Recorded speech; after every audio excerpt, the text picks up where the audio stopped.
నమస్కారం. LGC TV news కి స్వాగతం. ఎలక్షన్ కోడ్ కారణంగా చివరి దశలో నిలిచిపోయిన కాంట్రాక్ట్ లెక్చరర్స్ సర్వీస్ రెగ్యులైజేషన్ ప్రక్రియ వెంటనే పునః ప్రారంభించాలని పీడీఎఫ్ ఎమ్మెల్సీ బొర్రా గోపీమూర్తి ప్రభుత్వానికి విజ్ఞప్తి చేశారు.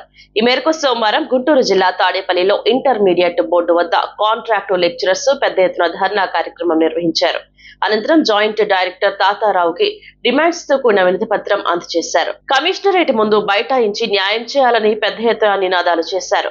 ఈ సందర్భంగా కాంట్రాక్ట్ లెక్చరర్స్ అసోసియేషన్ రాష్ట్ర నాయకులు మాణిక్యం గొర్ల, బీజే గాంధీ, కె రత్నకుమారి, ఉమా, లత తదితరులు మాట్లాడుతూ గత ప్రభుత్వ హయాంలో రెగ్యులర్ ప్రక్రియ చిట్ట చివరి దశ వరకు తీసుకొచ్చి ఎలక్షన్ కోడ్ వచ్చే వరకు తాత్సారం చేసి గొంతు కోసిందని వాపోయారు. ఎన్నికల ప్రచార సభలో ముఖ్యమంత్రి చంద్రబాబు కూటమి అధికారంలోకి రాగానే న్యాయం చేస్తామని ఇచ్చిన హామీ నిలబెట్టుకోవాలని కోరారు.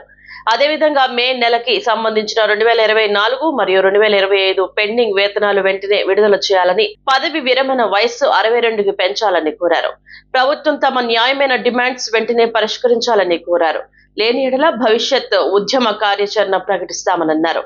ఈ కార్యక్రమంలో దయాకర్, కాశీరత్నం, జాన్ బాబు, శ్యామ్, కిరణ్, రామకృష్ణ, లక్ష్మణ్, కృష్ణమూర్తి, ఓబయ్య, ఖాదర్ వలి, రేవతి తదితర నాయకులు, రాష్ట్ర నలుమూలల నుండి సభ్యులు పాల్గొన్నారు.